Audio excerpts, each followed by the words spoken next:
ಓಂ ಶಾಂತಿ.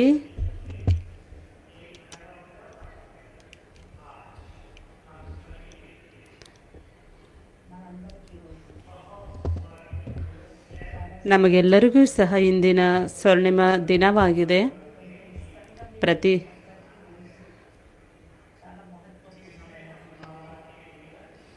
ನಾವೆಷ್ಟೊಂದು ಬಾಬರವರ ಮಿಲನ ಮಾಡಿದ್ದೇವೆ.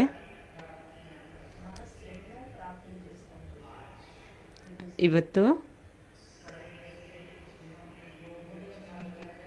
ಬೆಳಗ್ಗೆಯಿಂದ ಯೋಗ ಯಾರೆಲ್ಲ ಚೆನ್ನಾಗಿ ಮಾಡಿರ್ತಾರೆ ಅವರಿಗೆ ಅನುಭವ ಆಗಿರುತ್ತೆ.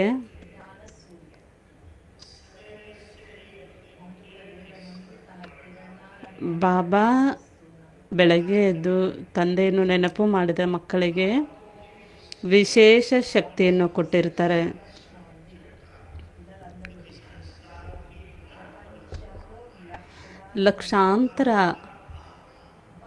ಲಕ್ಷಾಂತರ ಆತ್ಮಗಳು ಇಂದಿನ ದಿನ ಬಾಬರವರನ್ನು ಆಹ್ವಾನ ಮಾಡಿರ್ತವೆ.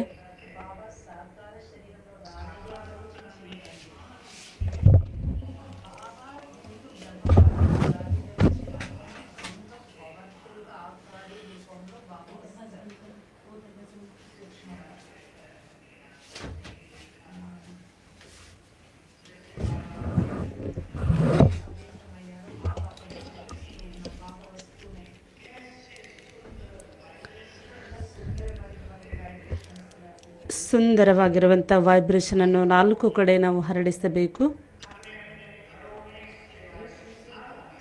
ನಮ್ಮ ಸೇವಾ ಕ್ಷೇತ್ರಗಳಲ್ಲಿ, ಮನೆಗಳಲ್ಲಿ ಪವರ್ಫುಲ್ ಆಗಿರುವಂಥ ಯೋಗದ ವೈಬ್ರೇಷನನ್ನು ಹರಡಿಸಬೇಕು ಮತ್ತು ಪ್ರಭು ಮಿಲನವನ್ನು ಸಹ ಮಾಡೋಣ. ಎಲ್ಲರೂ ಸಹ ನಮ್ಮ ಜೊತೆಗೆ ಸ್ವೀಕಾರ ಮಾಡಿ. ನಾವು ಬಹಳ ಶಕ್ತಿಶಾಲಿಗಳಾಗಿದ್ದೇವೆ. ಭಗವಂತನ ಮಹಾವಾಕ್ಯ ಆಗಿದೆ. ಸಾಕಾರ ಮುರಳಿಯು ಸಹ ಬಹಳ ಆಕರ್ಷಣೆ ಮಾಡಿದೆ. ನಾನು ಹೇಳ್ತಾ ಹೋಗ್ತೇನೆ.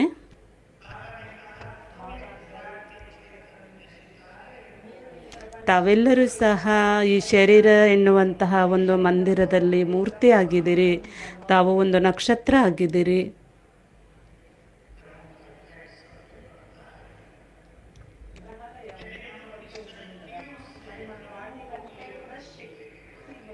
ನಾವು ಶಕ್ತಿಗಳನ್ನು ಗ್ರಹಿಸಿಕೊಂಡು ಎಲ್ಲರಿಗೂ ಸಹ ನೀಡುವಂಥವರಾಗಬೇಕು.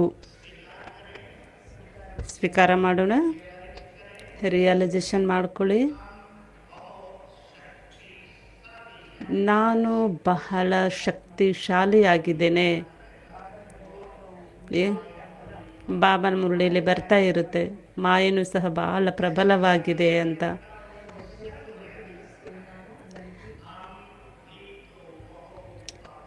ಮಾಯೆ ಅಷ್ಟೇ ಅಲ್ಲ, ನಾವು ಸಹ ಮಾಯೆಗಿಂತ ಪವರ್ಫುಲ್ ಆಗಿರುವಂತಹ ಆತ್ಮಗಳಾಗಿದ್ದೇವೆ. ಕೈ ಎತ್ತಿ. ನಾವೆಲ್ಲ ಪವರ್ಫುಲ್ ಆತ್ಮಗಳಾಗಿದ್ದೇವೆ. ಮಾಯಾ ಪವರ್ಫುಲ್ ಆಗಿಲ್ಲ. ನಾವು ಬಾಬನ ಮಕ್ಕಳು ಪವರ್ಫುಲ್ ಆಗಿದ್ದೇವೆ.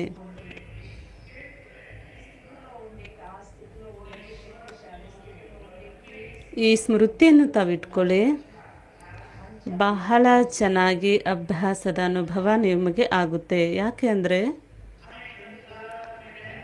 ನಾವು ಈ ಸಂಸಾರದಲ್ಲೇ ಇದ್ದು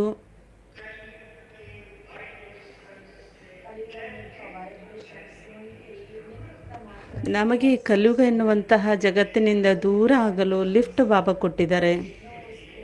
ಆದ್ದರಿಂದ ನಾವು ಬಹಳ ಶಕ್ತಿಶಾಲಿ ಆಗಿದ್ದೇವೆ. ಮಾಯೆ ನಮ್ಮ ಮೇಲೆ ಏನೂ ಮಾಡಲು ಸಾಧ್ಯವಿಲ್ಲ. ಯಾಕೆ ಅಂದರೆ ನಾವು ಪರಮಾತ್ಮ ತಂದೆಯ ಮಕ್ಕಳು. ಪ್ರತಿಯೊಬ್ಬರ ಜೀವನದಲ್ಲಿ ವಿಘ್ನಗಳೂ ಸಹ ಬರುತ್ತೆ. ಆದರೆ ಆ ವಿಘ್ನಗಳಿಗೆ ಸೋಲಬಾರದು. ವಿಘ್ನಗಳ ಮೇಲೆ ವಿಜಯಗಳಾಗ್ರಿ. ಈಗ ಮೊದಲ ಅಭ್ಯಾಸ ಮಾಡೋಣ.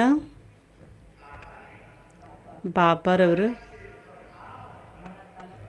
ನಮ್ಮ ತಲೆಯ ಮೇಲೆ ಕೈಯನ್ನು ಇಟ್ಟು ಸರ್ವಶಕ್ತಿಗಳನ್ನು ಕೊಡುತ್ತಿದ್ದಾರೆ ಅಂತ ಅನುಭವ ಮಾಡಿ, ಬಾಬರವ್ರಿಗೆ ಆಹ್ವಾನ ಮಾಡಿ, ನನ್ನ ತಲೆ ಮೇಲೆ ಕೈ ಇಟ್ಟು ಬಾಬಾ ನನಗೀಗ ಶಕ್ತಿಯನ್ನು ಕೊಡ್ತಾ ಇದ್ದಾರೆ ಅಂತ ಅನುಭವ ಮಾಡಿ ಯೋಗ ಮಾಡಿ. ಈಗ